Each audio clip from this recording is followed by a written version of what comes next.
Nobel സമ്മാനത്തിനാദ്യമായി ഗാന്ധിജിയെ നാമനിർദ്ദേശം ചെയ്യപ്പെട്ട വർഷം. നോബൽ സമ്മാനത്തിനാദ്യമായി ഗാന്ധിജിയെ നാമനിർദ്ദേശം ചെയ്യപ്പെട്ട വർഷം 1930, 1934, 1935, 1937.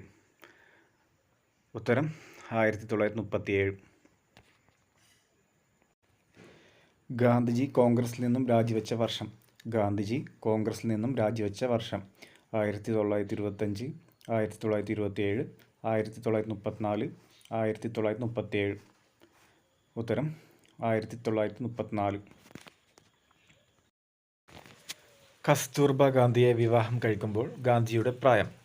കസ്തൂർബ ഗാന്ധിയെ വിവാഹം കഴിക്കുമ്പോൾ ഗാന്ധിയുടെ പ്രായം 18, 13, 15, 21. ഉത്തരം 13. ഗാന്ധിജിയെ കുട്ടിക്കാലത്ത് വിളിച്ചിരുന്ന പേര്. ഗാന്ധിജിയെ കുട്ടിക്കാലത്ത് വിളിച്ചിരുന്ന പേര് അനു, മനു, റാം, ജി. ഉത്തരം മനു. ഗാന്ധിജി ദക്ഷിണാഫ്രിക്കയിൽ ആരംഭിച്ച പത്രം. ഗാന്ധിജി ദക്ഷിണാഫ്രിക്കയിൽ ആരംഭിച്ച പത്രം Indian opinion, young India, Harijan, Navajeevan. ഉത്തരം ഇന്ത്യൻ ഒപ്പീനിയൻ.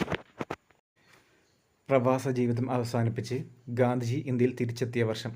പ്രവാസ ജീവിതം അവസാനിപ്പിച്ച് ഗാന്ധിജി ഇന്ത്യയിൽ തിരിച്ചെത്തിയ വർഷം 1909, 1913, 1915, 1920. ഉത്തരം 1915. ഗാന്ധിജിയുടെ ഇന്ത്യയിലെ ആദ്യ സത്യാഗ്രഹം. ഗാന്ധിജിയുടെ ഇന്ത്യയിലെ ആദ്യ സത്യാഗ്രഹം റൗലത്ത് സത്യാഗ്രഹം, ചമ്പാരൻ സത്യാഗ്രഹം, അഹമ്മദാബാദ് സമരം, നിസ്സഹരണ സമരം. ഉത്തരം ചമ്പാരൻ സത്യാഗ്രഹം.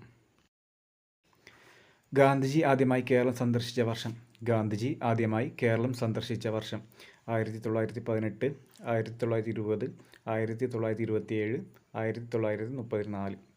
ഉത്തരം 1920. ഗാന്ധിജിയുടെ രാഷ്ട്രീയ ഗുരു. ഗാന്ധിജിയുടെ രാഷ്ട്രീയ ഗുരു ഗോഖലെ, വിനോബ ഭാവെ, നെഹ്റു, സി രാജഗോപാലാചാരി. ഉത്തരം ഗോഖലെ. ഗാന്ധിജി ഹരിജൻ പത്രം പ്രസിദ്ധീകരിച്ചത് ഏത് ഭാഷയിലാണ്? ഗാന്ധിജി ഹരിജൻ പത്രം പ്രസിദ്ധീകരിച്ചത് ഏത് ഭാഷയിലാണ്? മലയാളം, ഹിന്ദി, ഇംഗ്ലീഷ്, ഗുജറാത്തി. ഉത്തരം ഇംഗ്ലീഷ്.